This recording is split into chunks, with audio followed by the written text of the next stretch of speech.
Good morning, everyone, and welcome back to the Community Alliance Summit. My name is Naish McLean, and I am an early reach coordinator from the Office of Vocational Rehabilitation under Labor Industries.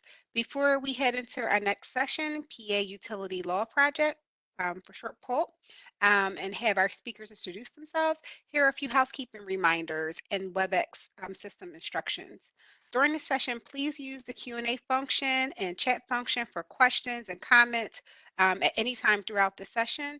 We love discussion, so please place your questions and comments in the chat, and our presenters will do their best to get to answer your questions. If you would like to be unmuted to ask a question, if there is time, please raise your hand. The raise hand function on your bottom of your screen. To activate closed captioning during a presentation, please click off to the left side of the screen on closed captioning, and captions will automatically populate for ASL will be running for the entire length of the presentation. And just as a reminder, to view the full day schedule, you can navigate that through the www.harrisburgu.edu/events/2021-PA-community-alliance-summit, or view an email that was sent to you from the Professional Education at Harrisburg University. I would now like to introduce you to the presenters today, Laura Edinger and Maddie Keaton.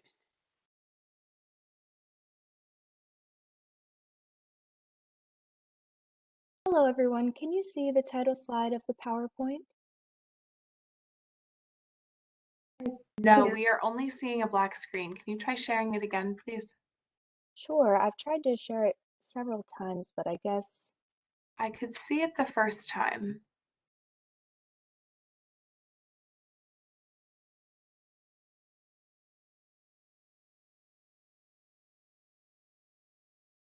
There we go. There we go. Excellent.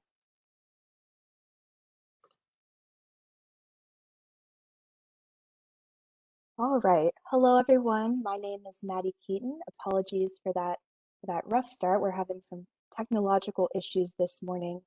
But I am the Energy Justice Coordinator at the Pennsylvania Utility Law Project, or PULP.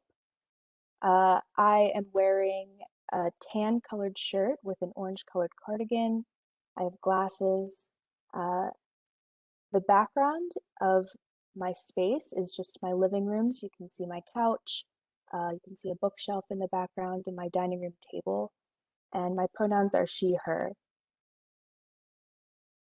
Hey, Maddie. So I'm also having technical difficulties today. I tried to start my video and this is what happens. So I'm going to describe what I look like to everybody. My name is Laura Edinger. I'm the Senior Policy Analyst for the Pennsylvania Utility Law Project. One of the things I get to work on is providing feedback on universal service programs, which we'll talk more about in our presentation. My pronouns are she, her, hers. I'm a white woman with shoulder-length brown hair, wearing a navy blue short sleeve top, currently situated in my at-work office. I am one of only a couple people here today. It's a fairly blank space since I started the position during the pandemic and haven't set up shop fully quite yet. So welcome to this session. We're very glad to have you with us this morning.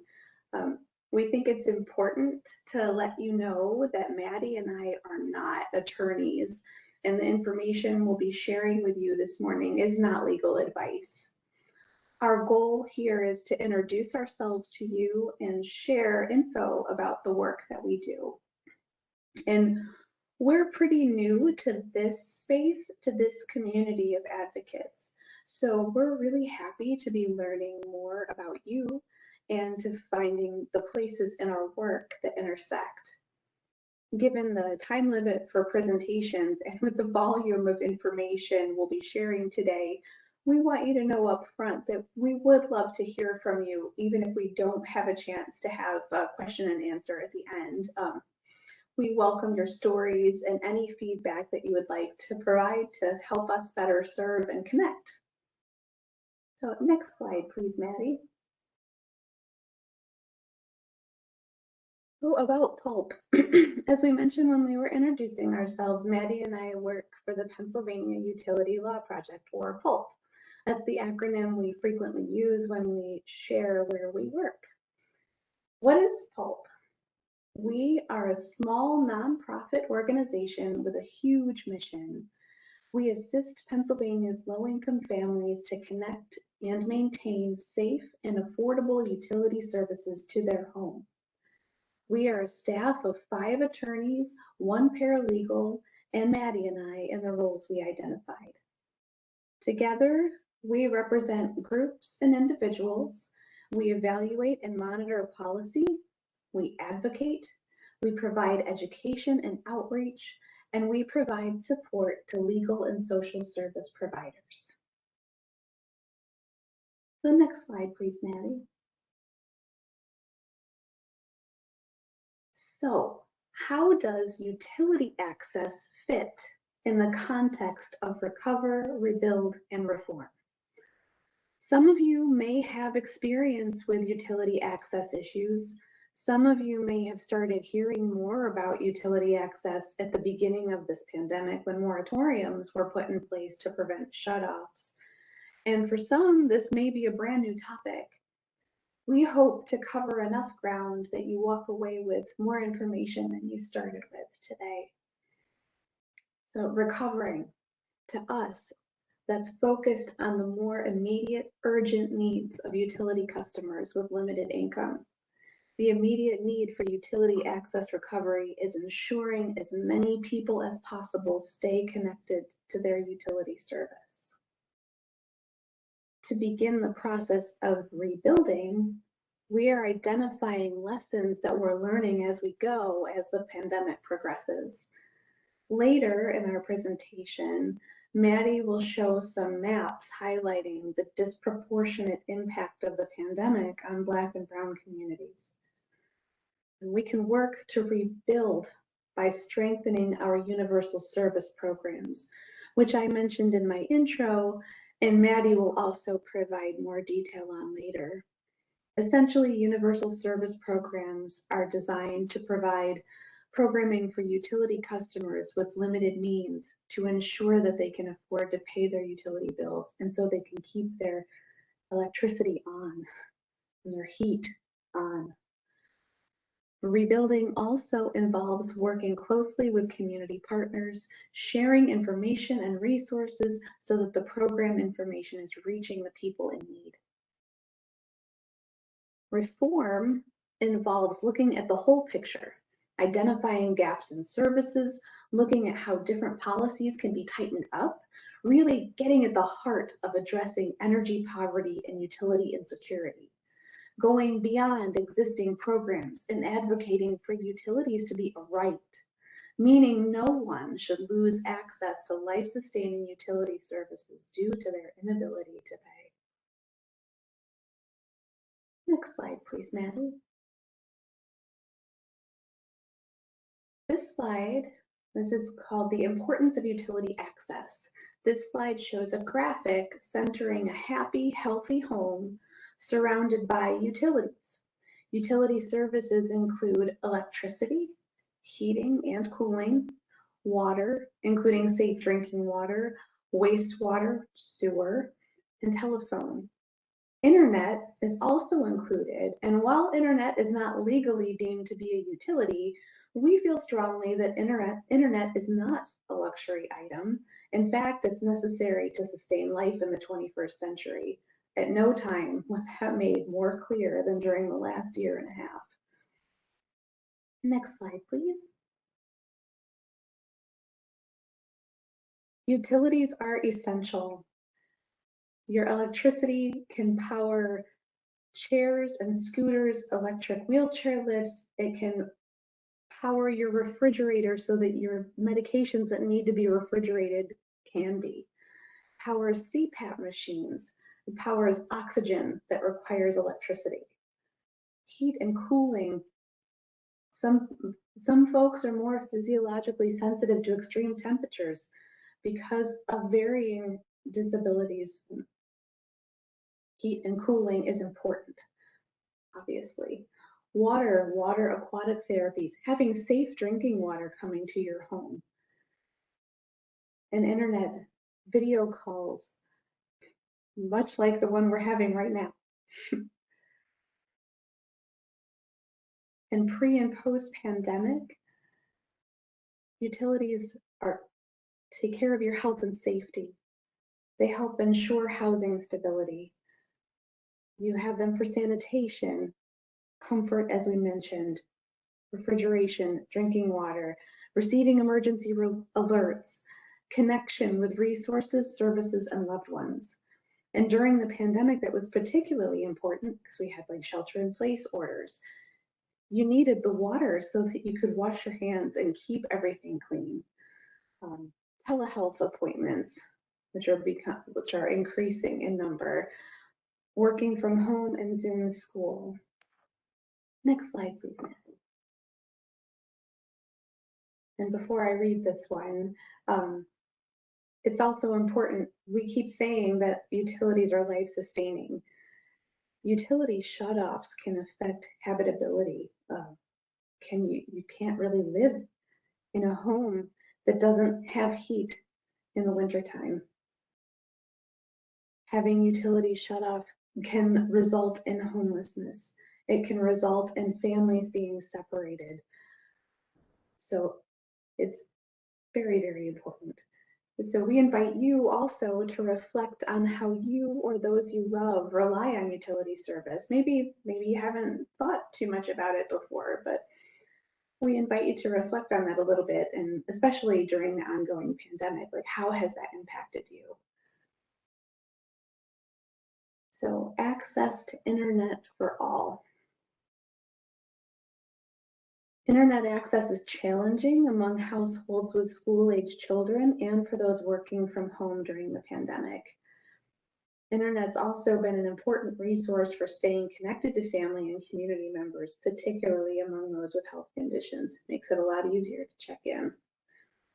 On this slide is a quote in a speech bubble from a survey about COVID-19 and its impact on health and family. We'll take a deeper look at some other areas of the report later on in the presentation as well. And this report is titled Understanding Racial and Ethnic Disparities in Health Outcomes and Utility Insecurity Resulting from COVID-19. We'd be happy to provide that report to you if you wish. So the quote says, "It's literally the only way for me to continue to make income. Also, it's the only way I have to really have interaction with folks because it's not safe for me to go. I know a lot of folks with kids, and it has been a hit or miss on having laptops and having availability, much less also getting the internet access." So next slide, please, Maddie. Energy poverty, I've mentioned a bit. It's a real and ever more pressing issue. Energy poverty typically includes three primary factors as identified on this slide: inadequate income, high energy prices, and energy inefficient housing. This type of poverty is often measured in terms of a household's energy burden, which is the percentage of gross household income allocated to home energy costs. Most households with limited or low income pay a substantially higher percentage of their income to cover the cost of utility service, often exceeding 10% of their household income, regularly exceeding 30% for the lowest income families, which is simply out of reach for many, forcing them to make untenable choices. Do I pay to keep my electric on, or do I buy food and medicine? Because I can't afford both. You can do a quick calculation of your own energy burden if you take a look at your last electric bill, for example, and see what percentage of your income went to pay that. Now, energy poverty impacts a large number of Pennsylvania residents. In 2019, Pennsylvania had nearly 1.5 million households with income at or below 200% of the federal poverty level. This number has probably grown through 2020 in light of the economic devastation associated with the pandemic, which has most profoundly impacted low-wage workers and people of color. Even with the economy adding jobs in 2021, energy poverty will not be reduced without significant shifts in policy and how we as a society view those who have less. So next slide, please, Maddie.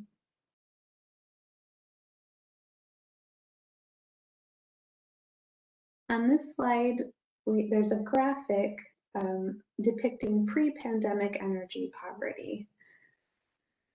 It shows from in 2015 that 1 in 3 US households struggled to afford their utilities. This has not improved. 1 in 5 households buy less or do without necessities like food and medicine to pay their energy bills. 14% of households are disconnected from utility service every year. 11% of households keep their homes at unhealthy or unsafe temperatures. Next slide, please. So this slide presents 2 speech bubbles with quotes from different people sharing their stories, and they're both taken from the same report I mentioned before. So, and it's in reference to doing without. So the first quote, "I think there's some really tough choices. So you have to maybe stick with having grilled cheese sandwiches for a month so that you can get your medication, and you're paying $20 on that electric bill and $40 on the gas bill now that it's getting close to the winter." End quote. Second quote, "Gas for the summertime was probably the bill that really could go without. You can microwave a sandwich. If you have a toaster oven, you can use that. You have some other options on food. As we're going close to wintertime, that might have to change up because we're going to need gas heat." End quote. Thank you. Next slide, Maddie. So we talked about energy poverty. Water affordability is also a growing problem, with low-income families often paying 10% or more on water and wastewater services. This slide includes an image from 2015 that shows the high cost of water in PA for both public and private water utilities, and costs have continued to grow fairly rapidly since.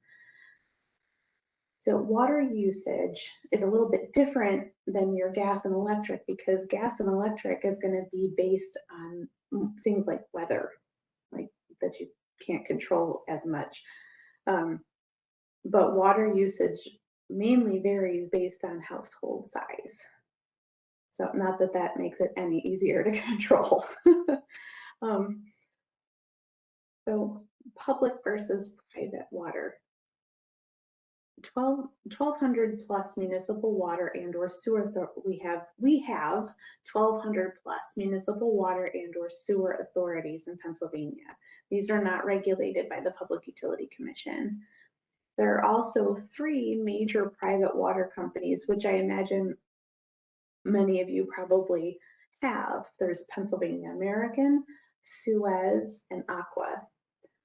Pennsylvania American and Aqua in particular have been buying up local municipal authorities across the state, which is causing prices to increase at a fairly quick pace.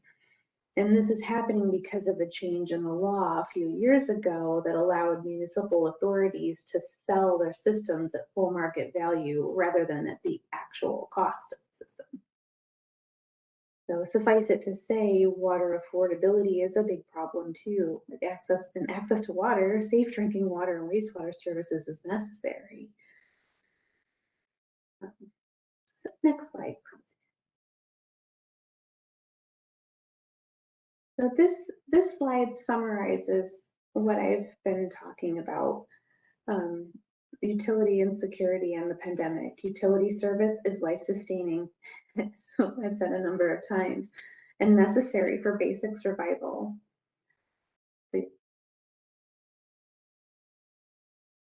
the pandemic amplified existing inequities in utility access and affordability.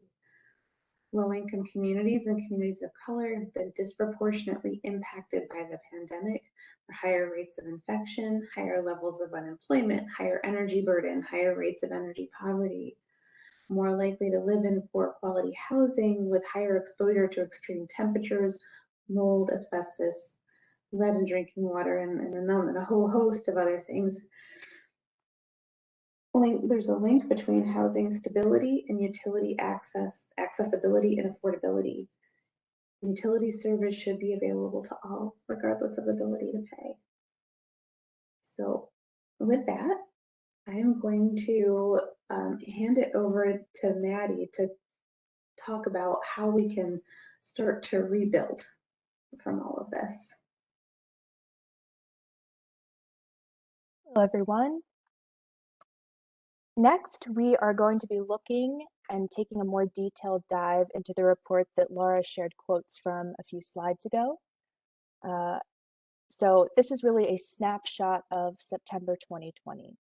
So at the height of this first phase of the pandemic, researchers from the University of Pennsylvania analyzed utility data from across the state, including household utility shutoffs, the total amount of household utility debt, and also participation in low-income assistance programs, some of which I'll be explaining a bit further later in the presentation. And they compared this data to census data within those same communities. So the racial makeup of the communities, as well as the average income and some other numbers. Alongside this data analysis, the researchers also led surveys within focus groups of community members and asked them questions about COVID-19's impact on their families and their communities. So this presentation, this section of the presentation is really going to be looking at the state of communities in Pennsylvania, particularly communities of color and low-income communities, specifically during September 2020. And it's really important to note that the pandemic is not yet over. It has devastated many of our communities and our homes and our families. And we will be discussing data involving rates of infection and death due to COVID-19. We're not really planning on spending too much time talking about it, but if this is a topic that makes you uncomfortable, particularly because it has touched you or your loved ones in a negative and lasting way, then we invite you to step away for this portion of the presentation. It should take about 5 to 10 minutes. So first up, this slide has a map of the state of Pennsylvania, and each county has a different color. So counties that are a lighter yellow shade have a smaller proportion of residents of color, whereas counties that have a darker yellow-brown shade have a higher proportion of residents of color. Each county also has a differently sized circle, and so the larger the size of the circle, the higher the number of COVID-19 cases per 100,000 residents. So looking at the map, you can see that the more yellow-brown a county is, and thus the higher the proportion of residents of color, it does tend to have a larger circle. So this means that there were higher rates of COVID-19 infection in communities of color throughout the state. On this slide, there is a very similar map of the state of Pennsylvania. Again, we have a similar color trend in that the more yellow-brown a county is, the lower or the higher the proportion of communities of color in that county. However, these circles in each county are marking higher rates of COVID-19 deaths per 100,000 residents. And so similar to the trends we saw on the previous slide with the previous map, we're seeing here too that counties with a larger share of residents of color also had higher death rates of COVID-19 infections. And again, this map are really specifically just looking at numbers in September 2020. If you're interested in looking at the report, which again, if you reach out to us via email, we'd be happy to share with you. The report does look at the whole span of time up until it was written during the pandemic. But for the purposes of this presentation, we thought it would make sense to just sort of give a snapshot on 1 month during the pandemic. So on this slide, there is a table. And this table lists the 10 counties in Pennsylvania with the highest numbers of COVID-19 cases in September 2020. And 7 of the counties listed, Philadelphia, Montgomery, Delaware, Allegheny, Berks, Chester, and Lehigh, are marked with an asterisk. And this is to show that they are among the top 10 counties in the state with the highest proportion of communities of color.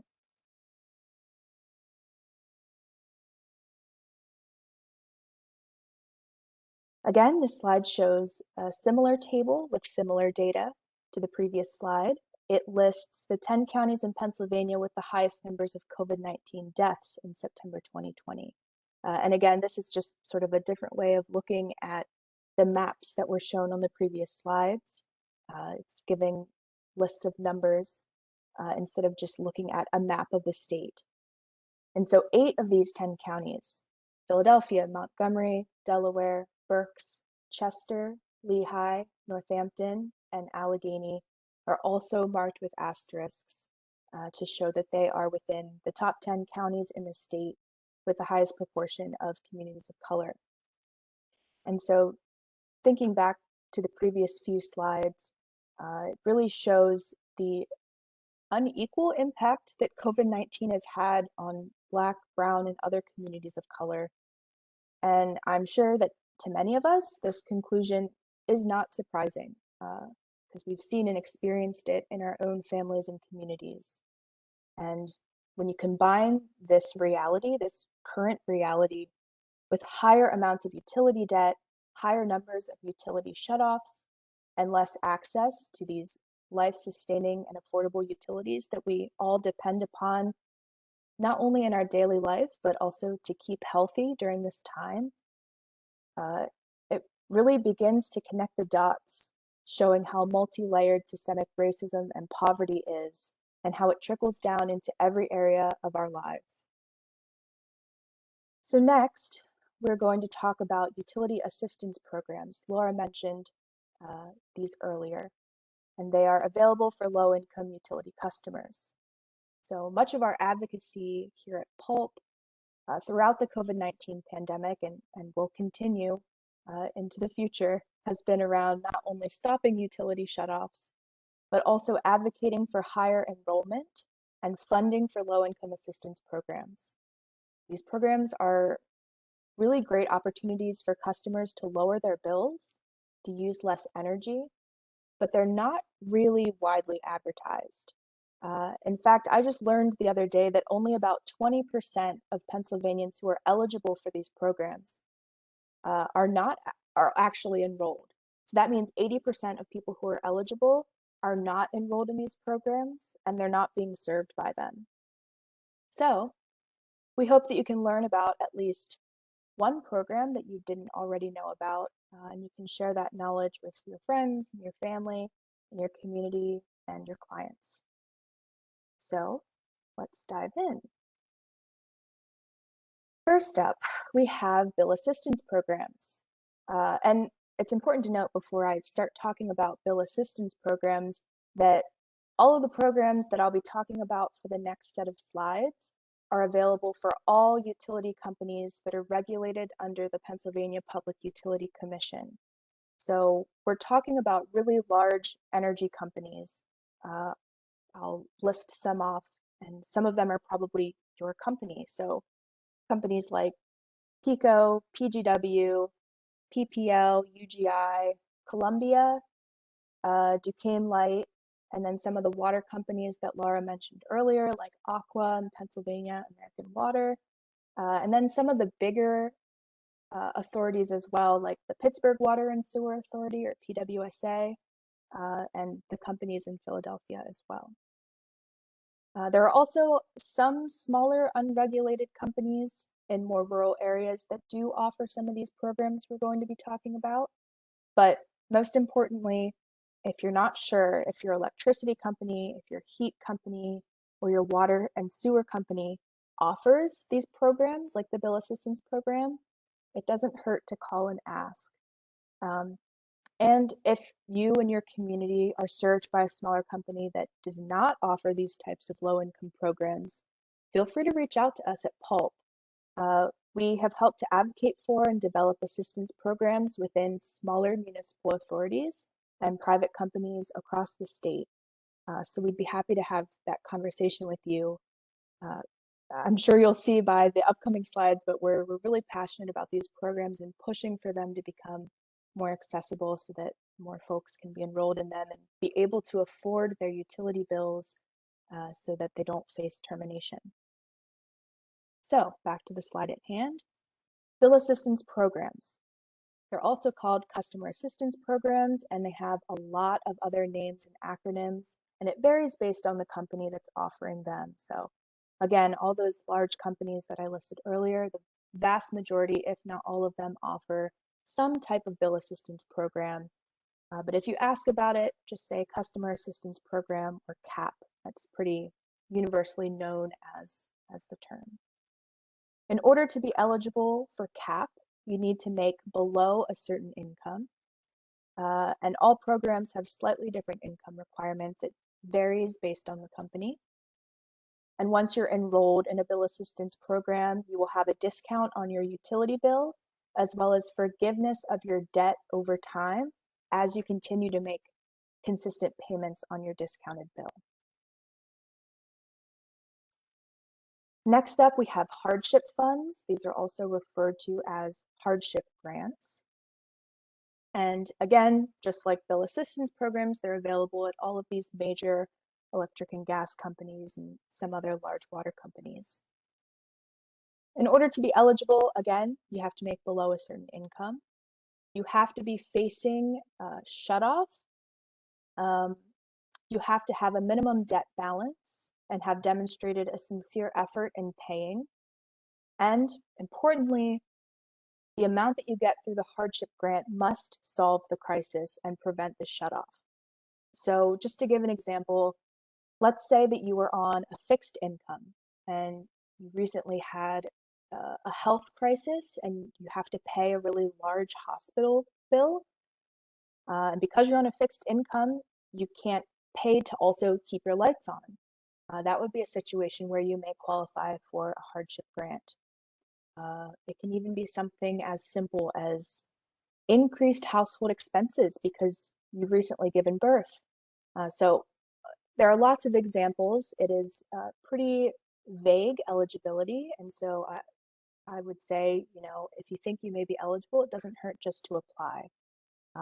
Lots of people are in situations that they might not even think they could receive this benefit from, but if you're struggling to pay your bills, then it's good to look into all of the assistance programs available. And typically, you can receive up to $500 through a hardship grant. Next up, we have the Low Income Usage Reduction Program, or LIHEAP. Again, as with previous programs, it occasionally has some other names depending on the company you have. In order to be eligible, like previous ones, you have to make below a certain income. You also have to have high energy usage, higher than average. And if you rent your home, you have to have landlord permission. So just to give an example, let's say that you live in a really old home, but your income isn't quite high enough to be able to keep up with household needs like proper insulation to keep the heat in during the winter. So maybe you're also having your heat escape through cracks under your door, cracks around your windows. This can lead to some really, really high and unaffordable heat bills. And if this sounds like your situation, this is a classic example of someone who might qualify for LIHEAP. And when you do qualify and sign up for LIHEAP, what happens is that someone will come to your home and they will walk around and do an energy audit. So they will investigate what parts of your home are causing your high energy usage.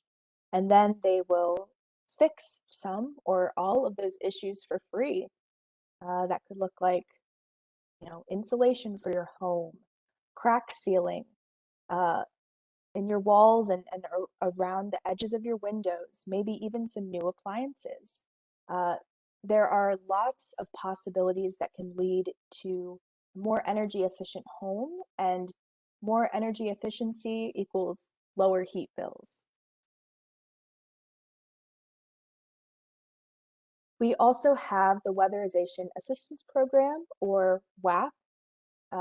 Get your giggles out now. WAP is very similar to LIHEAP, like we talked about on the previous slide, and has similar eligibility requirements. And so you might be wondering, why do both of these programs exist? Well, one, LIHEAP, is provided by your energy company, whereas WAP is a program provided by the government. And yes, they are both addressing the same issue of energy inefficiency. But the fact is that there is just a lot of need for this weatherization work. The funding for both of these programs is not at all sufficient to meet the need. So many of us and our low-income neighbors live in really, really old homes. Pennsylvania is known for having a lot of old housing stock. And a lot of families just can't afford to make the investments to seal homes and make our utilities more efficient. So again, eligibility, you have to make below a certain income, and there are lots of potential benefits, many of which I talked about on the previous slide with LIHEAP, including sealing, insulation and ventilation, heating system modification or replacement, as well as some other repairs. And whoever's coming in to install a lot of these features or make these fixes will also give you some education on the proper use and maintenance of these new weatherization measures, as well as other ways that you can reduce energy waste in your day-to-day living. Next, we have the Low-Income Home Energy Assistance Program, or LIHEAP. I'm sure this is a program that many of you have heard of. Specifically, it is a winter heat program. And in order to be eligible, again, similar to many of these other programs, you have to make below a certain income. You have to be a resident of Pennsylvania, and you also have to be the person in charge of paying for your home heating bill. There are also multiple benefits that you can receive from LIHEAP. You can receive a cash grant. You can receive a crisis grant. This is pretty similar to a hardship grant, but specifically for the winter and your heat bill. Or you can receive emergency repair of your heating system. So there are a couple important Pulp-related announcements related to LIHEAP that I just wanted to make sure I mentioned. The first of which, for any advocates, we do have a manual that we update every year that really goes into LIHEAP processes very thoroughly. And it is available on our website for free download, or you can email me or Laura for a copy. Our email addresses will be available on the last slide of this presentation. And we also have a free annual LIHEAP webinar that goes into each year's LIHEAP updates and rule changes. This year, it will be taking place on Thursday, August 26th from 2 o'clock to 2:30 p.m. Again, if you're interested in attending, if you work with clients who receive LIHEAP, or you're interested in receiving LIHEAP yourself, feel free to reach out. We'd be happy to send you the registration information. All right, we'll move on to the next slide. All right, so on the previous slides, we talked about a lot of standard programs. These programs have been available prior to the pandemic, during the pandemic, of course, and they will remain following the pandemic. However, the programs on this slide and the following slide are likely to be temporary with a limited amount of funding available, and that's because they're all new. They're new federal programs developed to help households and families who have fallen behind on their bills, specifically due to the pandemic. So because there's a limited amount of funding, and likely the fact that these programs are temporary, it's really important that if you or a loved one or a client, if you may be eligible for one of these programs, you need to go ahead and apply now. These programs often, their eligibility is not quite as strict as a lot of the previous programs mentioned. So even if you think you may not be eligible for a bill assistance program or for LIHEAP, you may actually be eligible for some of the programs listed on this slide as well as the following slide. So first up, we have the Emergency Rental Assistance Program, or ERAP. You've probably heard of it, and if so, you know that its primary purpose is to help renters who are behind on paying their rental bills. However, you know, this is the Pennsylvania Utility Law Project, so of course we have to mention that ERAP money can also be used to help renters who have fallen behind on their utility bills. So to qualify for ERAP, again, you have to be a renter. You have to also make 80% or less of your county's area median income. So if you click the link in the slide, it's ERAP in red and underlined, will actually take you to a link where you can calculate if you make 80% area median income of your county or below. I know that's a very confusing number. None of us know if we make below that off the top of our heads. So I really recommend just going to the calculator to calculate it yourself. Or if someone is helping you to apply for ERAP, they should be able to help you with calculating that as well. Other qualities to be eligible, you have to have had a reduction in income or suffered a hardship due to COVID-19. This could look like a lot of things.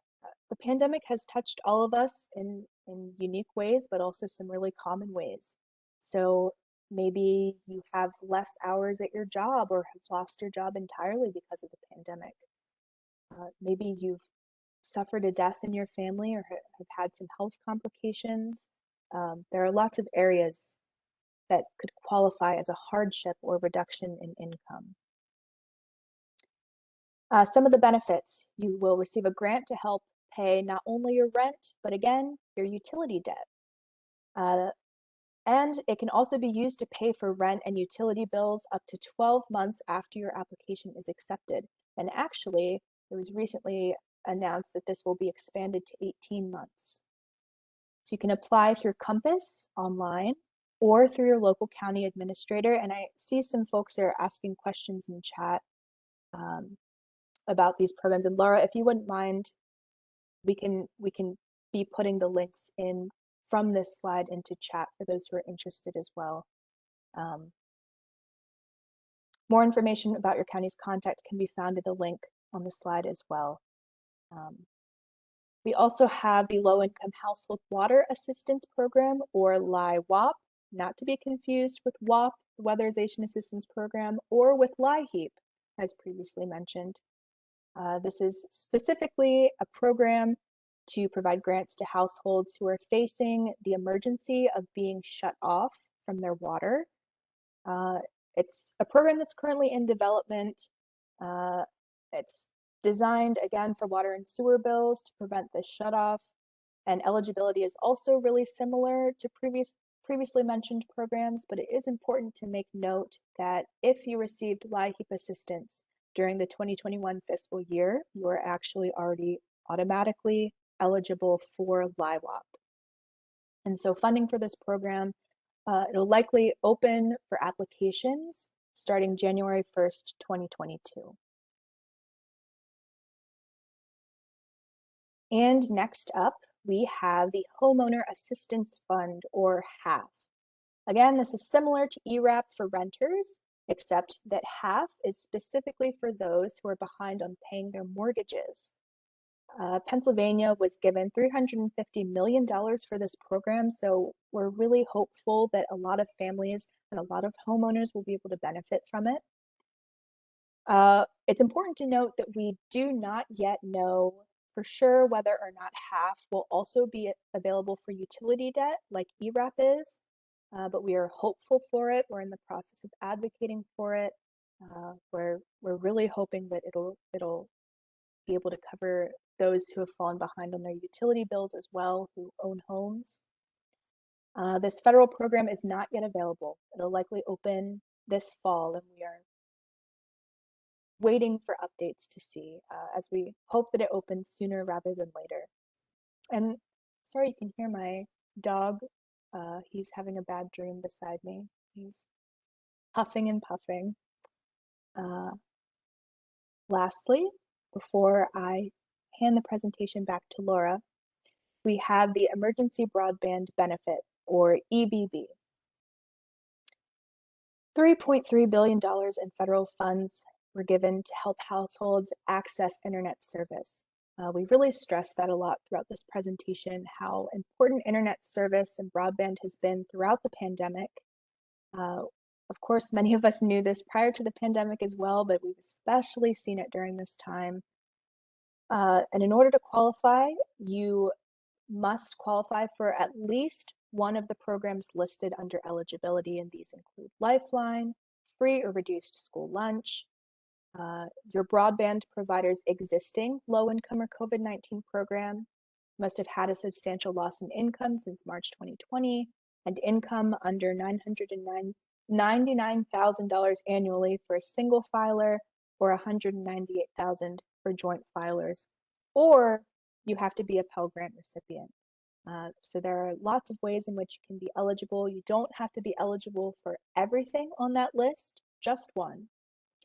And some benefits. You can receive up to $50 a month toward your internet bill and a $100 broadband device discount, along with a $10 to $50 co-payment. So this is a program that can really benefit a lot of people who need access to internet but haven't been able to afford it before. And as with previous programs, we do have a link on the slide to go to the application page or to learn more. I believe these slides are available on the Summit's website as well. So if you can't find what you're looking for, please feel free to look at the slides on the website and on the conference website, and you should be able to find the links there. So that was a lot of information, not only about COVID-19 data throughout the state, but also about the many utility assistance programs that are available. If you have any questions, please take a look at the links included on our slides, or feel free to reach out to me or Laura. And thank you, Dana, and those in chat who have been adding those links to chat so that people can check out those links. Because if you think you qualify for one of these programs, or someone you love does, or some of your clients, you know, it's important to get help. Utilities are life-sustaining and critical to everything we do in life. And so the more we can spread the word about these programs and get people enrolled to get help with their bills, the better. So I am now going to mute myself, and I will hand the presentation back to Laura to conclude our session. Thank you very much, Maddie. That was a wonderful, comprehensive overview of all the programs that are available. And just to highlight something that you had said earlier in the presentation, not a lot of people know that these things are available, and so don't necessarily benefit from them. So the more we can do to get the word out collectively, the better. And I did notice, thank you, Dana, for all of the links in chat. That was great. I was trying to find them and they were just appearing. So thank you very much.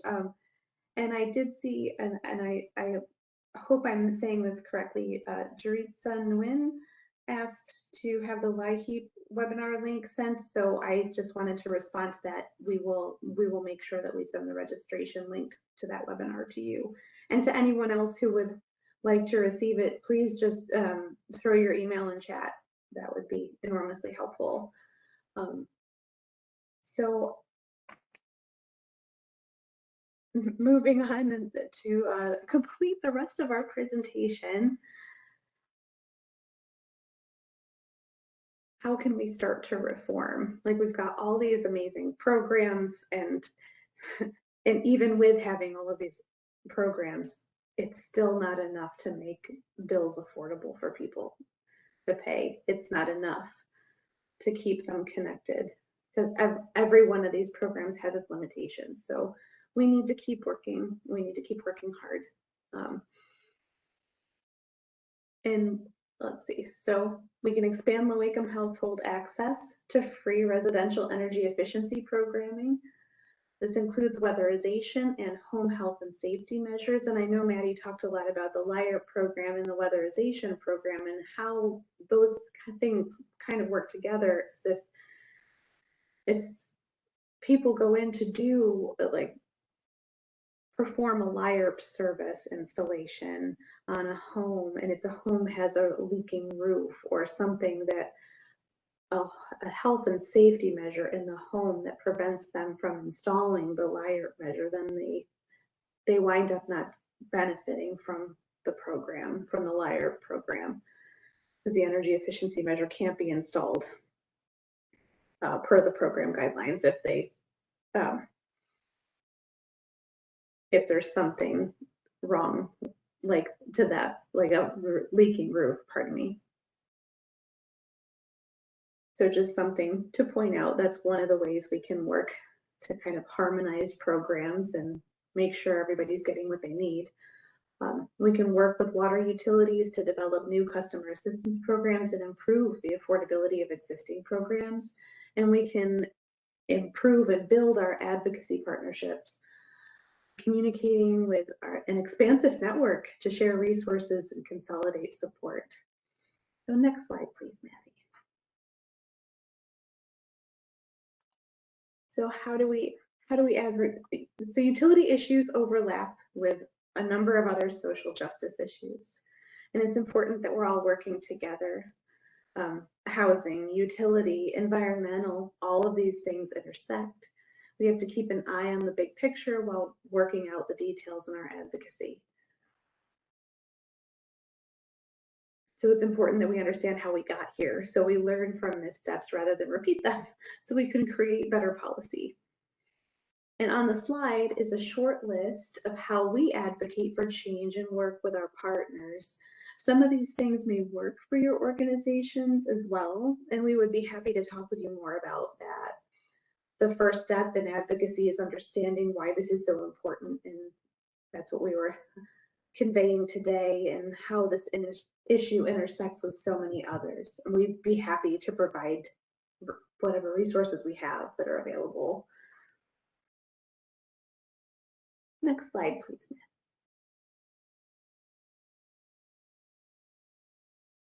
We think it's important to focus on the positive impacts of affordability. There's improved living conditions for low-income communities and communities of color. If you're paying less for your utilities, that leaves income available, a little bit more income available for food, medicine, and other necessities. It improves building stock. Weatherization and health and safety repairs result in healthier buildings, which result in healthier people. Improved housing stability results in improved neighborhood stability and reduced eviction and foreclosure. And there's greater access to work opportunities and communication with loved ones. Telephone, as we have mentioned a few different times, telephone and internet service are essential for daily life. So the positive ripple effect of utility affordability is substantial. And this has increasingly been the case, but made that much more apparent by the pandemic. So next slide, please, Maddie. And that wraps us up for today. In one big way we can keep moving forward to improve the lives of those we serve is to continue to build our relationships with one another, which is one of the many, many reasons we offer our gratitude to the organizers of this excellent summit for the invitation and the opportunity to virtually meet you all, even if I couldn't get my video to work, and to share and learn more about where our goals are aligned. Yeah, and if you have any specific questions about the presentation, feel free to reach out to me or Laura. We included our email addresses in the last slide. We also included Pulp's general email. So any email you send to Pulp at pautilitylawproject.org will actually go to all staff members. So if you're an advocate and you have a question, but you're not sure who the best person to ask would be and you want a quick answer, that would be the email to contact. Again, Laura and I are not attorneys, nor are we experts in every utility subject area, but we have a really well-rounded and knowledgeable team. They're always more than happy to answer any questions that we can't. And if you are low income and about to face a utility shutoff or need other assistance with a utility related matter, we've also included our toll-free hotline, 1-844-645-2500. So that hotline is open several days of the week, and even if you get a voicemail, if you have to leave a voicemail message after hours, we have someone checking that all the time and always responding. But that's all we have. Thank you for joining us. Yeah, we don't really have too much time for questions. I think we have like about 4 minutes. But if there is anything that, if you do have any burning questions that you'd like to ask, we'd be happy to entertain them in the next few. Yeah, we could try and give a quick answer. And if not, of course, please, we really truly do invite you to email us. We'd be happy to get to know you more and help work out any issues that you might have.